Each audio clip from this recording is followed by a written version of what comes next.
Parliament శీతాకాల సమావేశాల్లో ఎలాంటి చర్చ లేకుండానే 16 రోజులు గడిచిపోయాయి. నోట్ల రద్దుపై అధికార విపక్షాలు మొండిగా వ్యవహరిస్తుండటంతో సభ ముందుకు సాగడం లేదు. సభలో జరుగుతోన్న తీరుపై బీజేపీ సీనియర్ నేత అద్వానీ ఆగ్రహం కట్టలు తెంచుకుంది. అసలేం జరుగుతోందంటూ సభలోనే మంత్రిపై అద్వానీ ఫైర్ అయ్యారు.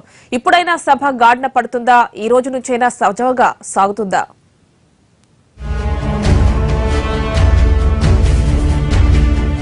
పెద్ద నోట్ల రద్దుతో మొదలైన రాద్ధాంతం ఇప్పటికీ సద్దుమణగలేదు. పార్లమెంటు శీతాకాల సమావేశాల్లో పనిదినాలేవి ప్రయోజనకరంగా లేకుండా చేసింది ఈ అంశం. ఎప్పటికప్పుడు అధికార విపక్షాల మధ్య మాటల యుద్ధం సాగి ఇరు సభల్లో అలజడి రేగి వాయిదాల మీద వాయిదాలు పడుతున్నాయే గాని ప్రజా సమస్యలేవి చర్చకు రావడం లేదు.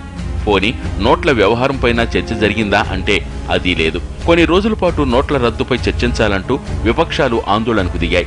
అందుకు ప్రభుత్వం సిద్ధంగా ఉన్నామనగానే ప్రధాని సభకు రావాలంటూ స్తంభింపజేశాయి. ప్రధాని మోడీ సభకు రావడం మొదలయ్యాక నోట్ల రద్దు చర్చలో ఓటింగ్ జరగాలంటూ మళ్లీ ఆందోళన బట్టబట్టాయి. ఇలా ఎప్పటికప్పుడు రెండు సభలు ఆందోళనతో అట్టుడికి వాయిదా పడుతూ వచ్చాయి.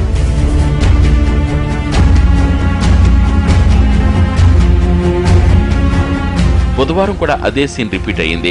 దీంతో బీజేపీ కురువృద్ధుడు ఎల్కే అద్వానీ సభలో జరుగుతున్న గందరగోళం తీవ్రస్థాయిలో ఫైర్ అయ్యారు. ప్రతిపక్షాలు పదే పదే ఆందోళనకు దిగటం, సభ వాయిదా పడుతుండటంపై ఆయన బహిరంగంగానే అసంతృప్తిని వెళ్లగక్కారు. నిండు సభలోనే పార్లమెంటరీ వ్యవహారాల మంత్రి అనంతకుమార్ పై ఫైర్ అయ్యారు. అసలు సభను ఎవరు నడిపిస్తున్నారు? అది దాని ఇష్టం వచ్చినట్లుగా నడుస్తోంది. స్పీకర్ గాని పార్లమెంటరీ వ్యవహారాల శాఖ మంత్రి గాని సభను నడపడం లేదు అని అనంతకుమార్ పై ఆగ్రహం వ్యక్తం చేశారు.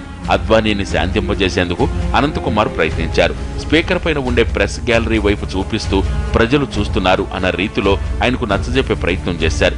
అయినా అద్వానీ మాత్రం వెనక్కి తగ్గలేదు. మరోవైపు సభ సాగుతున్న తీరు పట్ల అందరిలోనూ ఆగ్రహం వ్యక్తమవుతోందని వెంకయ్యనాయుడు అన్నారు. విపక్షాలు ఎందుకెలా చేస్తున్నాయో ఎవరికి అర్థం కావటం లేదన్నారు.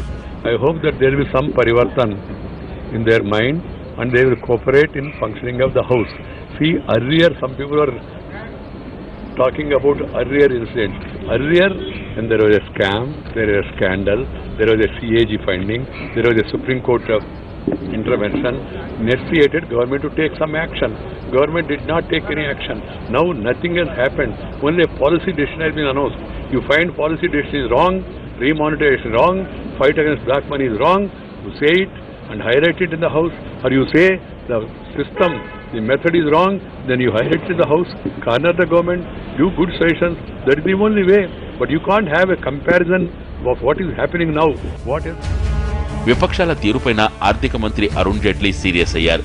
పదే పదే సభకు అడ్డుపట్టడంపై మండిపడ్డారు. నోట్ల రద్దుపై చర్చించేందుకు దమ్ముందా అంటూ సభలో విపక్షాలను ప్రశ్నించారు. Of having a major debate which is incomplete and a lot of bits and pieces debate every day. The debate under Rule 167 is, for which 9 hours were allotted, 7 hours we've spent on that debate.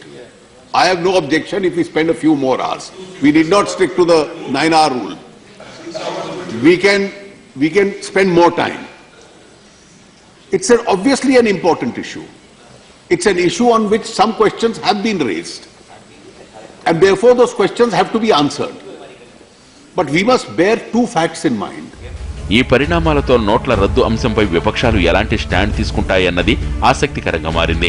అటు అధికార party కూడా సభ సజావుగా సాగేందుకు చర్యలు తీసుకోవచ్చని తెలుస్తోంది. నోట్ల రద్దుపై విపక్షాలు ఓటింగ్కు పట్టుబడుతున్నాయి. అధికార పక్షం అందుకు సిద్ధమేనంటోంది. బ్లాక్ మనీ అరికట్టేందుకు తీసుకుంటున్న చర్యలను ఎవరు సమర్థిస్తున్నారో, ఎవరు అడ్డుకుంటున్నారో ఓటింగ్తో తేలిపోతుందని అంటోంది. మరోపక్క పెద్ద నోట్లు రద్దై ఈ రోజుతో నెల పూర్తవుతుంది. మరి ఈ రోజైనా సభ సజావుగా సాగుతుందో లేదో చూడాలి.